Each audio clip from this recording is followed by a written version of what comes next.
Good afternoon, everybody, and welcome to our Understanding Past Inspections training. Today, we will go over some deck slides and discuss past physical conditions training. And I will have the slide advanced, please, so I can do some introduction. We are from the HUD TA Providers team side, IEM Innovative Emergency Management. And I have Alvin Vargas helped me with the slide deck here, and I'm consultant to this particular team, Glenda Chambers. I will walk through the presentation. I also have Miss Katie Carpenter with me today that will help with Q&As and questions that you may ask during this particular presentation to help navigate through. So that makes up the team today for IEM.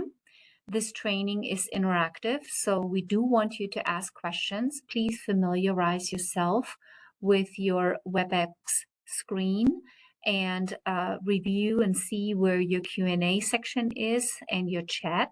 You can send us chat questions or Q&As directly. We do have a learning objective for today, which is increasing understanding of the Physical Assessment Subsystem. Learn best practices to prepare for Real Estate Assessment Center, or what we call REAC inspection in short. Understand top-rated or most common deficiencies that may occur at your sites, and understand Exigent Health and Safety reporting requirements. And we will abbreviate EH&S going forward. Next slide, please. We do have housekeeping rules. So please remain muted during the webinar unless invited to unmute, and you will have these opportunities we will ask for. Questions can be entered in the Q&A section throughout the presentation and will be addressed at the end and at intervals during the webinar, and of course as time permits. As a reminder, the webinar is being recorded and will be posted on the HUD Exchange website at a later date. Next slide, please. Thank you. So what is the Physical Assessment Subsystem, or PHAs in short? Well, it is an inspection tool scheduling for both the Housing Authority properties arranged for corrections and rescheduling of inspection deemed incomplete or deficient through the REAC inspection process. PHAs also conducts quality control checks of each uploaded inspection and provides property-specific online reporting in the secure system for you. It measures the physical condition of HUD properties through an inspection process, as we've said, through the REAC inspection. And the objective is to ensure that the public housing agency's housing stock does meet the standard of decent, safe, and sanitary housing and in good repair to our tenants. Next slide, please. The PHAs is part of an indicator score, the overall Public Housing Assessment Subsystem scoring, PHAs, which we call, and we also do have a glossary slide for you, so you don't have to learn all the acronyms today. We have plenty in the HUD world, but we will provide the glossary at the end of the slide deck, so you have it available for future reference. But what makes up the PHAs score? You have that physical condition score, which is 40% or 40 points out of 100 associated to property conditions.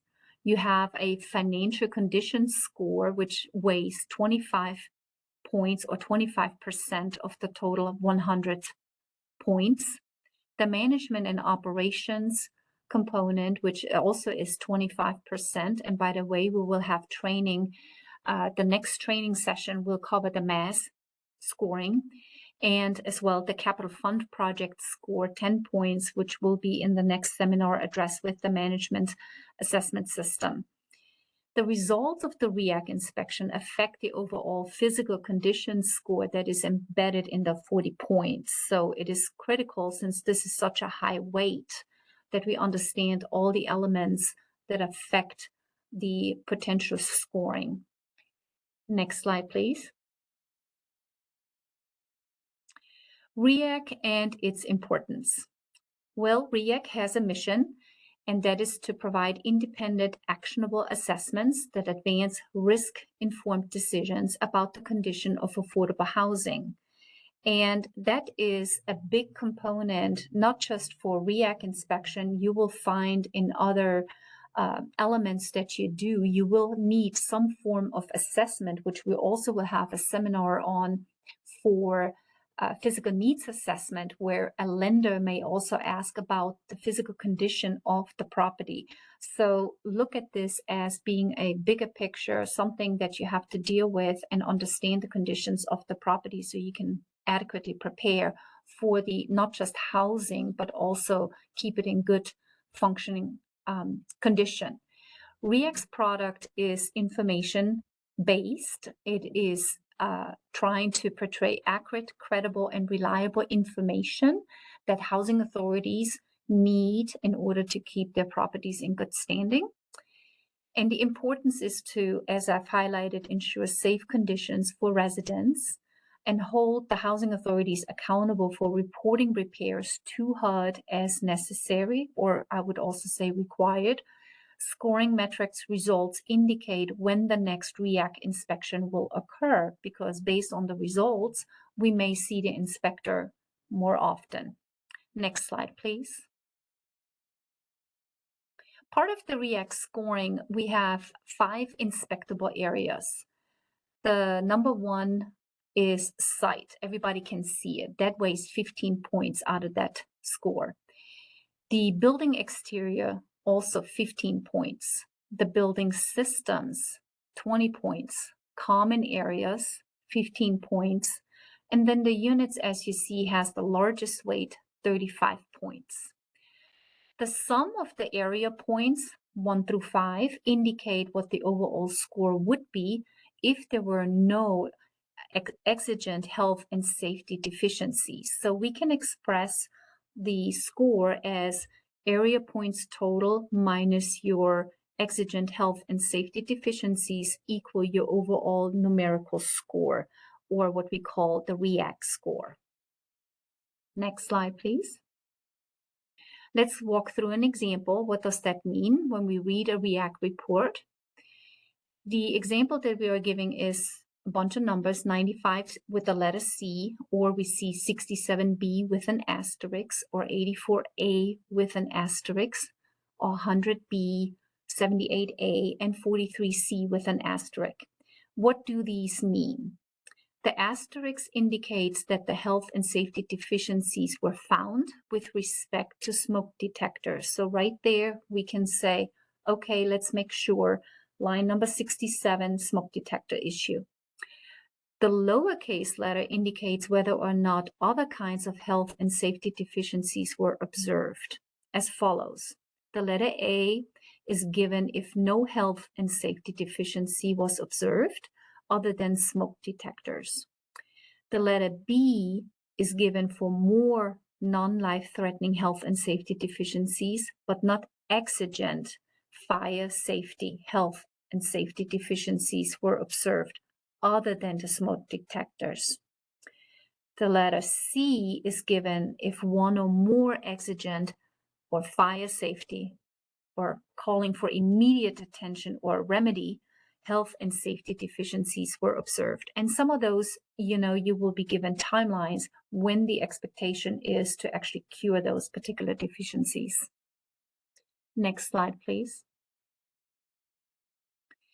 At the site level, during the REAC inspection at the site level, there is 3 major areas reviewed for air quality, and pay attention if you have still propane, natural gas and methane gas detected at the site.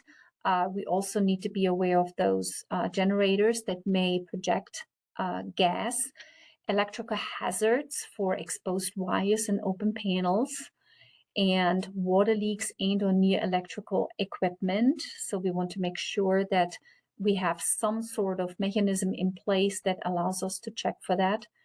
Hardscape, which means essentially broken fence, inoperable gates, if those were installed at your site level.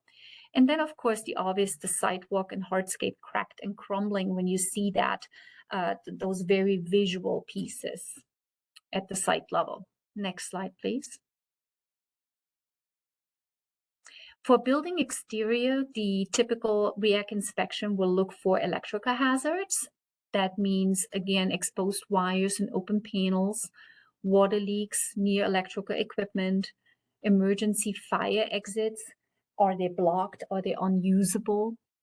Fire escapes, again, are they blocked? Egress, the ladders absent or blocked. Fire escapes, they're visible missing components in those areas that somebody can pretty much pick up during the inspection process.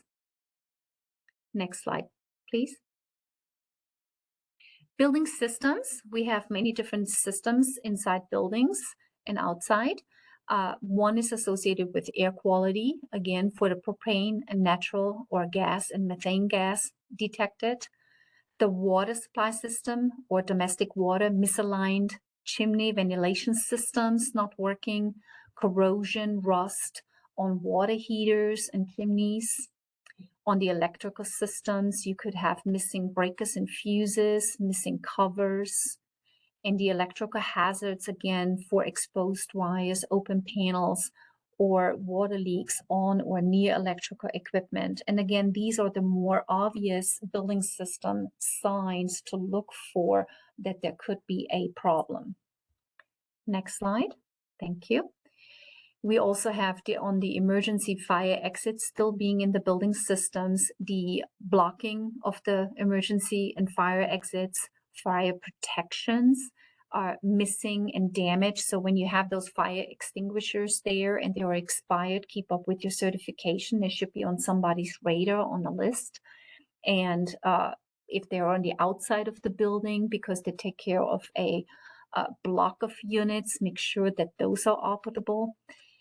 On the HVAC system, it could be misaligned and chimney ventilation system issues and some other form of condensation may be observed that could be a hazard. Next slide, please. Common areas, air quality, and you see this is kind of a trend, is popping up in pretty much every particular area. Again, checking for propane, natural or gas, methane gas detected. Electrical, same common theme, missing breakers, missing covers. Electrical hazard, same theme. Also exposed wires, open panels, and of course the water leaks on or near electrical equipment. And emergency fire exits, again, blocked or unusable. So these are common themes throughout that you have seen that trace through in the REAC inspections for review and the obvious signs, visual signs to look out for. Next slide, please. Common areas we are not finished yet. On the HVAC, we have the misaligned chimney or ventilation systems, outlets, missing the cover plates, switches, missing, broken, very visual, easy to replace. Look out for those pieces. Smoke detectors. I know we can't always see what our tenants do, and it may take batteries out, but missing, inoperable, not aligned. So make sure that those easy items are covered or taken care of before a REAC inspection. And then, of course, your windows that have been preventing egress, they are blocked. You can't get out in or during an emergency. So all very typical for common areas in inspection, easy to pick up. Next slide. Units, well, there's a lot going on inside the units as well. We have a few items there. And you see common theme is all about the air quality, the electrical hazards, your electrical systems. And again, it's all about missing pieces, very obvious to see. Your fire exits blocked, not usable, or the hot water heater is misaligned and, not allowing for proper ventilation. Next slide. In the unit, of course, we could also have misalignment for the HVAC system. Again, the outlets and switches, we can see that there may be broken, missing, smoke detectors not operable, and windows, again, preventing egress, getting out of the units. All common themes as we have seen from the initial first slide that we saw from 1 through 5. Next slide, please. I wanted to pause here just for a minute because we went through the basics of what a REAC inspection will cover. And in the poll question, which we invite everybody to help answer so we can get a feel for from the audience. They're very easy, just yes, no. We kept it very simple. We will open it up for 1 minute, and then we will be able to display the answers right then and there. So it's 4 questions for us today. Just yes, no. Have you had a REAC inspection after the eviction moratorium, so after December? Did your inspection go as well as you expected? Did you have more deficiencies as a result of COVID-19, especially when we weren't really able to get into the units? And was the increase of deficiencies the result of less maintenance presence during the COVID-19 period? All yes, no, just a bubble. A or B, 4 questions.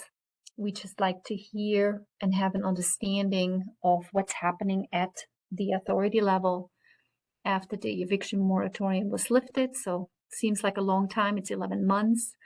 I think we're still trying to recover from some of the REAC inspections, but help us take the time. We're almost at the 1 minute mark. 1 minute is passed, and it will not take long for the WebEx to display the results.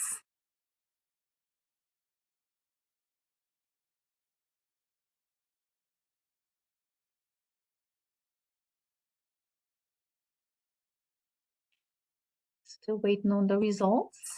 Ah, there it is. Okay. So on the first question, have you had REAC inspection after the eviction moratorium? Yes, a good over 50%, and no. So some of the, I don't know if it's larger agencies first or geographical, but seems like over half of the audience already had gone through it. Did your inspection go as well as you expected? Half of you again said yes, so that's a very good result on that. No surprises. Have you had more deficiencies as a result of COVID? So here I'm reading 42 said yes and 33 said no. So it's about 60-40 split. And was the increase of deficiencies the result of lack of maintenance or not being able to get into units? So we have a few more yeses, 10 more yeses than nos. So at least you know what you're dealing with. I think this is not too bad. I want to pause here and see if there were any comments maybe that the audience wants to give in regards to the REAC inspection or your experience compared to maybe earlier REAC inspections prior to the COVID-19 and moratorium. Just given an opportunity if you want to share any of that with your peers. Don't be shy. We are one team here. That's the housing team. Let us know in the chat. Anything, Katie? No? No questions thus far. Okay, and nobody willing to share any of the experience? Then moving right along. All right, next slide, please. And thank you for the poll questions that you answered. Let's see, moving on to the next section. We will be talking about top deficiencies and how to prevent those deficiencies. So when we have REAC inspections, we feel like we're better prepared. Next slide. All right, so what can we do? How to prevent? Let's talk about water heaters first. The pressure relief valve discharge tube must be within 18 inches of the floor. So I guess it would help if we had maintenance people with some measuring tape going around, making sure that it's part of a plan that you indicate that and you have checked it, that it's an easy target to kind of tick off your list. Misaligned chimneys, what can we do? Vent stack on gas-operated water heaters or furnaces must be properly aligned and maintain positive slope to prevent harmful CO gases from entering the unit. On the HVAC covers, there are covers on all the baseboard heaters, so sometimes also locations. Access to the electrical panels, make sure that they are not blocked by furniture or other items easily to be removed, so somebody inside the unit can get to them, or even in common areas. And your missing covers, electrical panels must have interior covers aside from the panel lid box itself in place to prevent exposure from the wire connections. So again, helpful tips can be incorporated as part of a walkthrough with maintenance, and just kind of have mental notes. And if they have their handheld work order system, they can put that right in and get that work order off for the team to handle even prior to inspection. Next slide, please. On the open breaker and fuse ports, look at those if they are covered. For the doors, damaged seals, it's easier to see. Factory installed seals on exterior doors can wear out. And actually on the building or in the units, you have to review if you may need to replace them, and look for other visual damage on those, on the hardware. Look for exterior door locks or latches and fire door functions as designed. And is the hardware damaged? Do you need to replace it?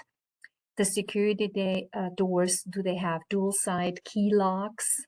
And in the kitchens, are the stove burners working? And look at the improvements that are now available also for the stove burners to help prevent fires. You may need to install something above on the hood if you can, or ensure that your major systems for alarms are working, of course. Next slide. Examples of ways to prevent deficiencies and where you get your point deductions. Of course, we always want to make sure that we have an ongoing preventative maintenance plan. We always want to make sure that the most obvious items are listed on the plan, and that is, of course, tripping hazards on sidewalks and parking lots. Don't forget the stairs as well. Repair damaged gates, holes, gaps in fencing. Don't let it linger. Make sure all access emergency egress exits are not blocked, including the furniture and window air conditioning. So you can do that by having your quarterly pest control visual inspections or other inspections that you periodically may perform on the site level, and you can easily pick those up. Replace the missing interior electrical panel covers every time you go inside the unit. Have the maintenance guys just automatically look for those. Or electrical enclosures are secure and have no missing knockouts. Fix any or replace any inoperable smoke detectors. And if it becomes an issue, note it down with the tenant. And sometimes we may need to have a conversation to why they can't do certain things and take the batteries out. Sprinkler heads are free from foreign debris and paint on the assembly. So again, easy items to have on a preventative checklist. You have tools such as your 5-year plan budgets for your capital fund program, where you can include major items that become more costly into the funding cycle of your capital fund program. So note that down, and especially when you see multiple work orders always coming up with the same issues. As issues are reported and addressed, your staff should assess the condition of the unit and make repairs as necessary. So it's almost like you're having your mobile work order system maybe with you. They can immediately take intake and notes if they have to come back to the units. Easy things in prevention to pick up or have as part of a routine maintenance plan. Next slide. Of course, you, as I have previously mentioned, always want to run your work order report. And I hope you are running it routinely, at least probably weekly, to see what you can do. If not monthly, it should be evaluated by management for routine, whether they're going to be larger cost items or smaller cost items, and if they are effective on the preventative maintenance plan, ineffective, what needs to be tweaked and modify accordingly, including the staff. Sometimes we just need to have follow-up conversations on how to effectively use these tools and why the tools are being used. On the 5-year plan in the capital fund program, we add items. As we know, every year we have an estimated amount of funding that we plan for, and sometimes we have to fund what comes in as a priority. But as long as the item is in the plan, in the 5-year plan, you're able to work and fund within the plan for those more larger cost ticket items. And assess conditions of the units. As I say, every time you get an opportunity to be inside the unit, whether if it's through maintenance, a pest control, sometimes a case manager, take the opportunity, do your visual, report it, or make your staff aware how to report it through the system so you can easily go into a unit and make the necessary repairs. Next slide. Exigent Health and Safety. So on those, we want to make sure that we are educated, and sometimes it's also about educating your maintenance staff, give them appropriate training to learn what is considered dangerous and or life-threatening, that they have a good understanding about those and be able to address them immediately, because just like it says, it's health and safety. It's always the hot potato and needs to be addressed immediately to be effective and safe for the tenant.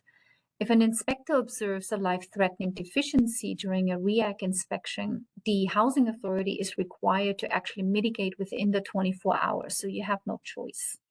And you have to certify that the correction or the mitigation or the curing of that deficiency happened through the online application within 3 business days of the inspection. So again, it's very time-driven, time-sensitive, and it's all within the best interest of the authority and the tenant inside the unit to be safe.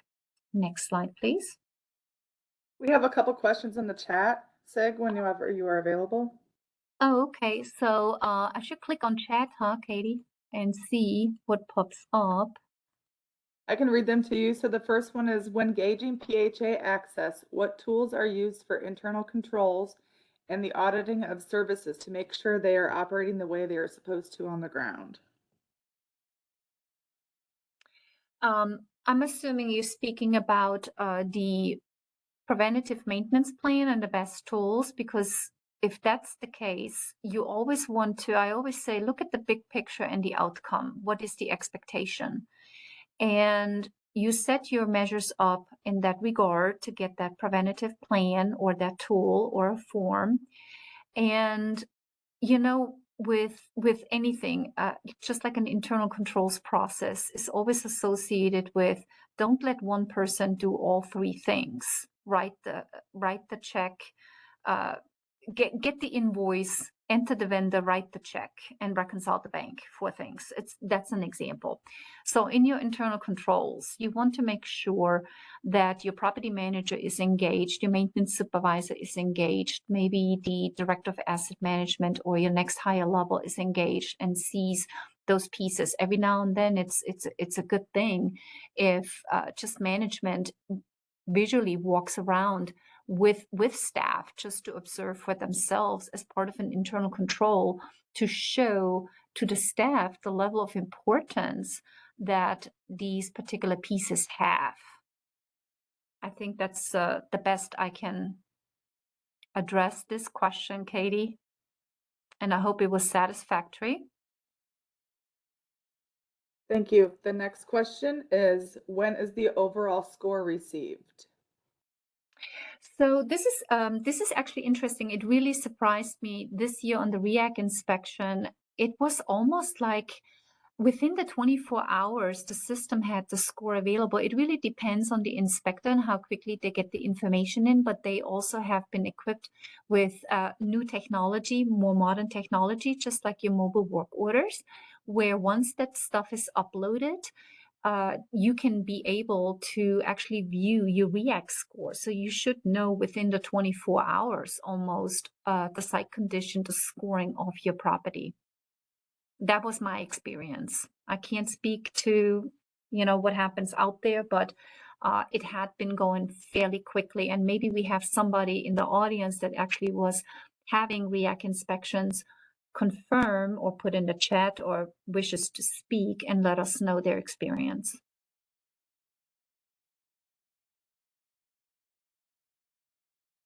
Do we have room for another question, Katie?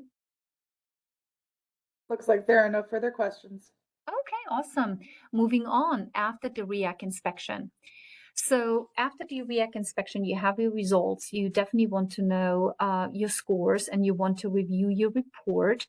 And the inspector must notify the housing authority of any exigent and health and safety deficiencies at the end of each inspection. So that's almost like the debrief at the end, just like at an audit.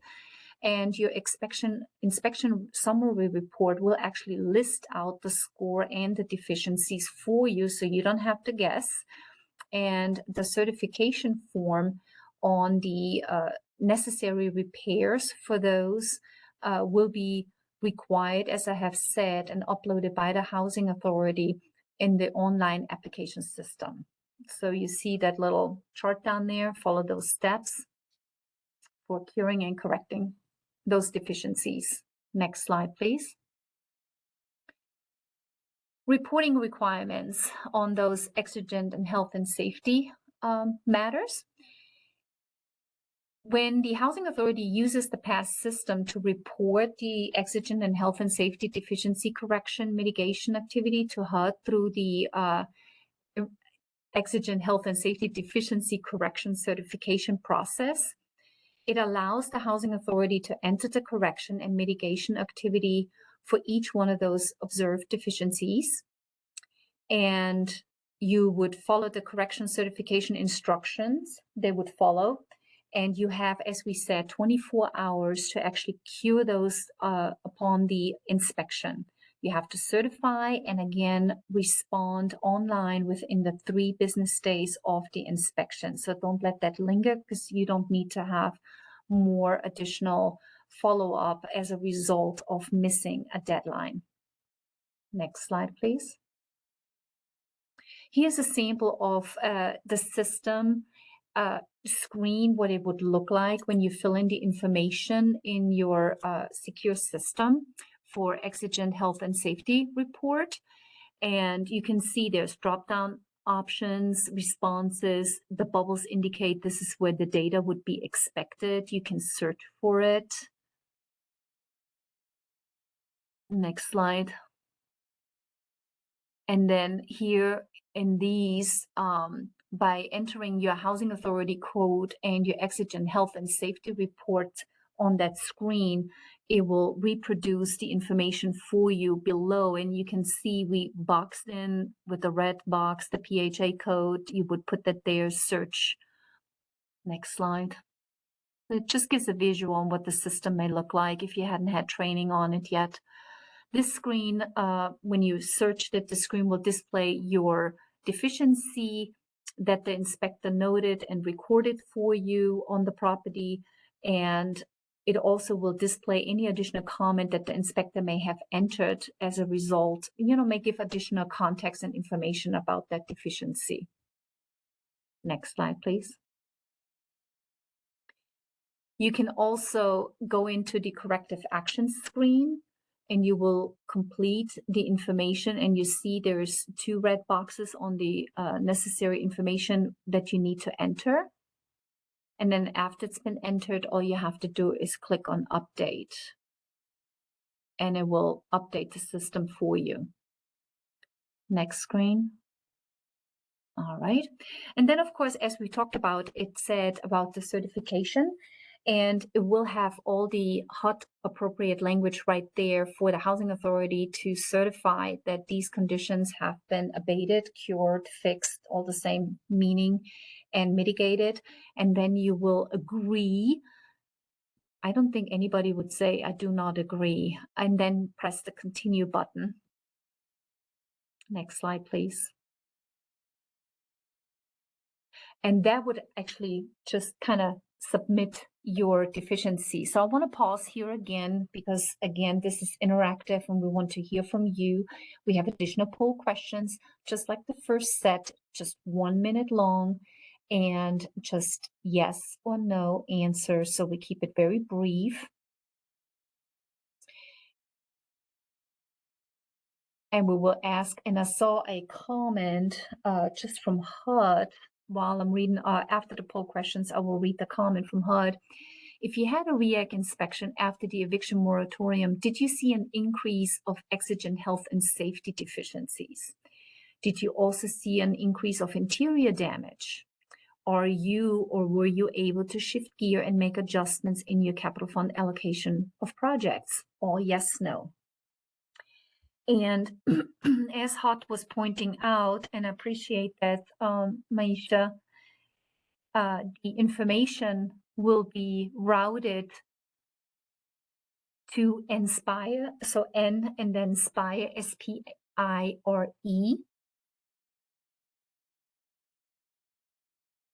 Although there's a demonstration period, the system, I'm assuming, will be rolled out at some point widely to be used as the main system. So I'm waiting for the poll questions.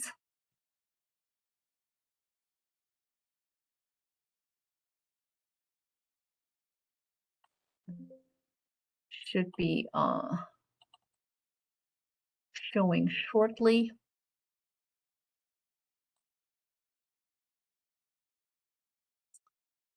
We're at the minute mark. We're just waiting on the answers to be displayed. I know some housing authorities have actually seen a lot more interior damage. All right, so we kind of got a mixed bag here. So on the first one, was an increase on exigent health and safety. So we have 33 yeses and 43 no's, so not quite 50-50. So that's good news. I'm glad. As I was speculating, we did see an increase of interior damages. And here we have 55 versus 23. So that was to be expected, I believe. And then on the last one, were you able to shift gear? So 50-50. And it all depends, if they're emergency related and your definition of what constitutes an emergency, and if you had funding available or other resources to help fund for those repairs, or if you needed to develop and include a new item and it will not be funded until next year in your capital fund program. So it all depends, and sometimes just building in certain flexibility in the creation of your capital fund plan can help overcome these. So that's my comment to that, as far as creating flexibility in creation of capital fund plans for creating room for some of these expected items, maybe. Or as increase in work orders it shows, and then plan for those activities. All right, I want to pause here. Again, this is interactive. You are all peers in this session, and help each other. If you have something to share, something that you overcame or you wanted to ask about, please let us know. We would open it up for you and unmute so you can share your experience or any of the wisdom that you may want to share with your peers. Do we have any takers? Come on, it's only Wednesday. Don't be shy. Anything, Katie?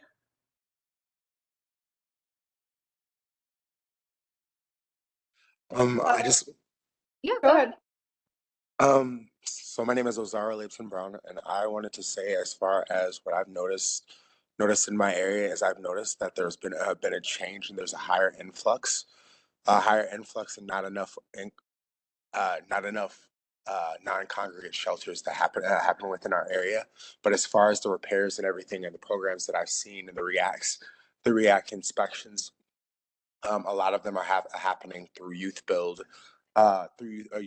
being trained in these areas and going directly into these new properties, and making sure that they're done right, and then getting paid to do that work as well. So that's just what I wanted to share. And I also think that I think that as far as both public housing access, but also the gauging tools, I think that there is a disproportion of what people are having through operational as like internal controls, versus the actual versus actually what's being described as the services being offered.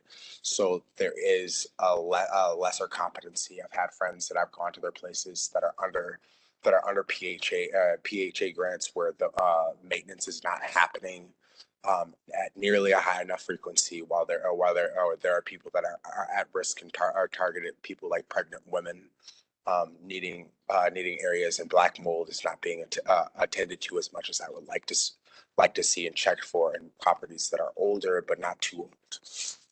That's what I notice. Okay, well, thank you very much for sharing. I really appreciate it, and I'm sure your peers will appreciate it too. If there is some follow-up question that you may want to ask, please don't be shy if you want to get some additional clarity on it. But yes, as I was pointing out, and I think it will be more apparent when we talk about our next training session that will be in December with the mass score, and where we're training really staff, the quality of staff that you can or have access to hire, but also your system that you set up to educate your staff, and maybe the way we in management communicate the expectation that certain things they cannot happen regardless, and that we have systems in place that will show the staff that no, you will take care of that. It's on here, and that's a must do for us. Otherwise, we will have a what I call we have a conversation, but there will not be a nice conversation with a cup of coffee. So thank you for sharing. If anybody else wanted to add to that, please, this is your moment. We're going into our final segment before additional Q&A opportunity. There's one other comment of an individual who mentioned that the inspection results that were reported back to the agency were extremely vague and repetitive, and a lot of the discrepancies had happened, I guess, repetitively, and that the agency had to go back and try to attempt to fix the deficiencies, and they could not identify where the deficiencies were. That's sad to hear. I'm glad HUD is on this webinar as well. They would love to get that feedback as well.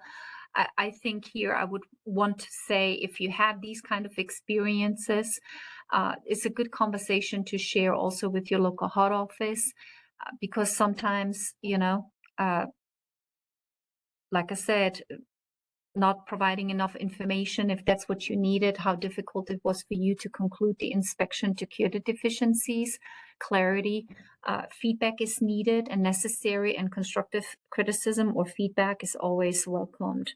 I have never seen an agency that would say otherwise. Additionally to that, I have one more thing to share. So Sure. one of the properties that that one of my friends stay at is Aon, and Aon actually receives receives funding, and it has to adhere to the PHA. The property that they're staying in, they had just moved in directly out of being homeless. And their keys fell down in the area. But additionally to that, there was damages within their apartment where things were half fixed, and like for instance, their door was not properly put in within their bathroom.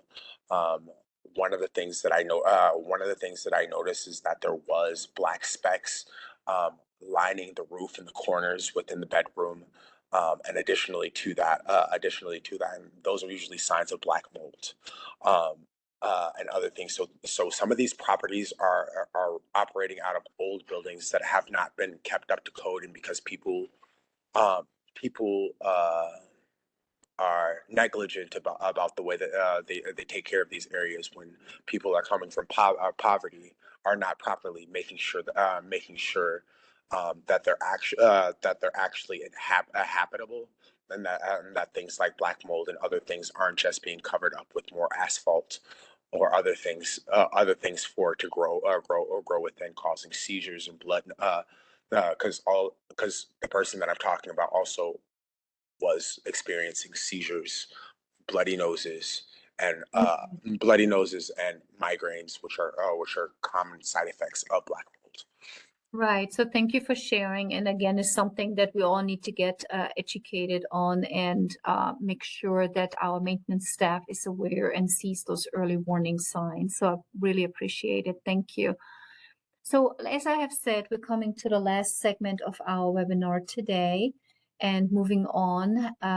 When is the next REAC inspection happening?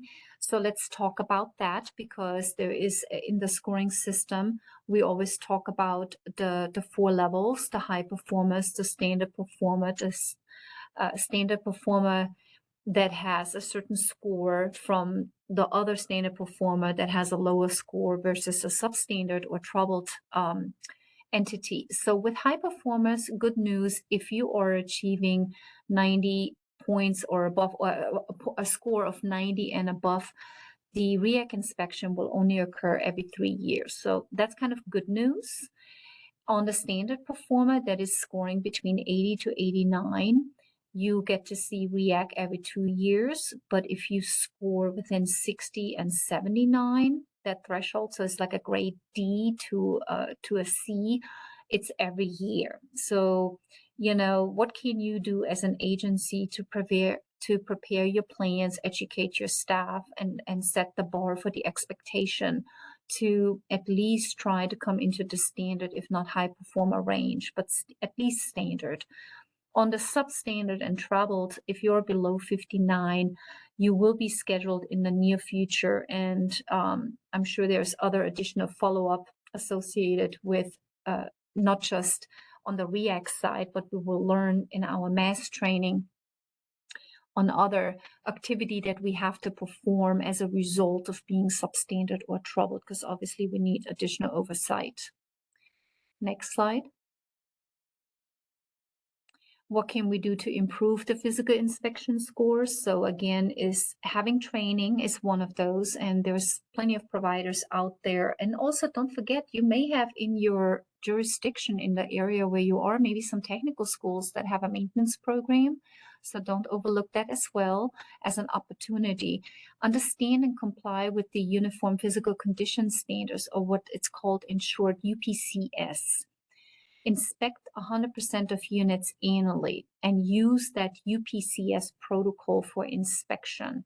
I think once you make that your standard throughout your maintenance staff, they will get used to it, and then those deficiencies really should diminish. Maintain accurate public housing information in what we call the PIC system, building and unit inventory, very important, especially when we have addition or deletions and vacancies. Make sure your PIC data is correct, because that's all HUD can see, or your inspector, is the PIC data. Perform your routine maintenance on all properties, units, and systems throughout the year. So it's not just, oh my God, I gotta get ready for REAC. No, it's a normal routine thing that you do every day. That worker shows up on site is something that you do. Analyze and use the reports that you have accessible and available to you. Very useful to include your work order report, and should be part of your board report. So it's an open dialogue and discussion on what happens with the physical conditions of your site.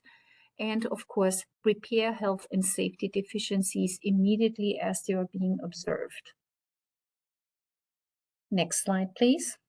All right, so we're about at the end, and we don't want to leave you without resources and references. So always plenty to read. Don't get down that rabbit hole. I know those readings can be long. Take little chunks at a time, split it up in the team, but these are the most applicable readings that you should make sure your team has a firm understanding on those. The 24 CFR, so what does that mean? It's Title 24, Code of Federal Regulation, Part 902. And in particular, when these things, when you get the access to the slides, when they're posted, they're hyperlinked. So you can actually copy the link and save these in your favorites as you access them. The hot REAC products that are available for you, and then how to get a good REAC score. So some good best practices on how to obtain best scores possible. Of course, all these documents are available also on your HUD.gov. You can look for them and save them again in your favorites, but we wanted to make sure we compile them all on 2 slides for you. We have another slide, the next slide. The physical inspections, REAC, and inspection scores, some additional reading on that, dictionary of definitions, because again, the alphabet soup can get quite long. We're not expected to learn all of these overnight and commit by heart, but there's always tools available. As long as you know where the resources are, you can look it up if you get the short name versus the long name, and your compilation bulletin from REAC that you can also pull up in the documents. So again, we wanted to leave you with the most critical reading that we felt most appropriate for this particular webinar. And with that, we are really at the end. Before we give you also the email address where you can send us additional follow-up questions if you had any that were not answered throughout this particular session. There is additional questions that you want to send to us. The TA provider, it's hudcc.trainings with the S at the end at IEM.com. Make sure that you have your subject line as stated on the slide, PHA Occupancy TA, post-training follow-up questions. In your email, we would like to make sure that we have your name, your housing authority, the training topic that you attended. This is session 2. We have specific issues and/or questions that you may have, and be brief. And then your email and phone number in case we need to follow up with you. We will get to these additional questions if we were not able to answer them today for you. Send them to us in writing, but whatever you have questioned today, I hope they were satisfactory. If not, if you need additional context or information, then please use that particular email address. And with that, I want to say thank you on behalf of all the team members here today, as well as all the participants. You could have done many other things today, but you chose to attend this training today, and for that we are grateful. And we look forward to seeing you and hearing you in our next training session in the month of December. And we look forward to that. And with that, have a great afternoon. There is one additional question, Sig, if you have time. Oh, sure. Yeah, we can. An individual would like to know if AMP A scores a 72 and AMP B scores an 85. Will AMP A get inspected more often than AMP B, or do they calculate all of the AMPs as one? Oh, gosh, Katie, that's a great question. And I apologize to draw a blank, but I thought each AMP, especially when you follow the AMP-based model, is considered as a standalone. I know Maisha from HUD is on here. If we have somebody else, but I thought, I'm putting myself out there on the limb, I really thought it was AMP by AMP based. So it's not your portfolio summary. The REAC score is given by AMP, especially when you follow the AMP-based model. Maybe different for MTWs. An answer in the chat says each AMP is handled separately. Separately, yep, just like I thought, because, you know, when the operating fund rule changed and it was published, each one of the properties is standalone. They may have a combined fiscal or some other centralized services, but each AMP is on its own, 2 legs, or, you know. So thank you very much for that answer. Any other questions? This is your moment. If not, then we will conclude for today. And again, very much appreciate your attendance today.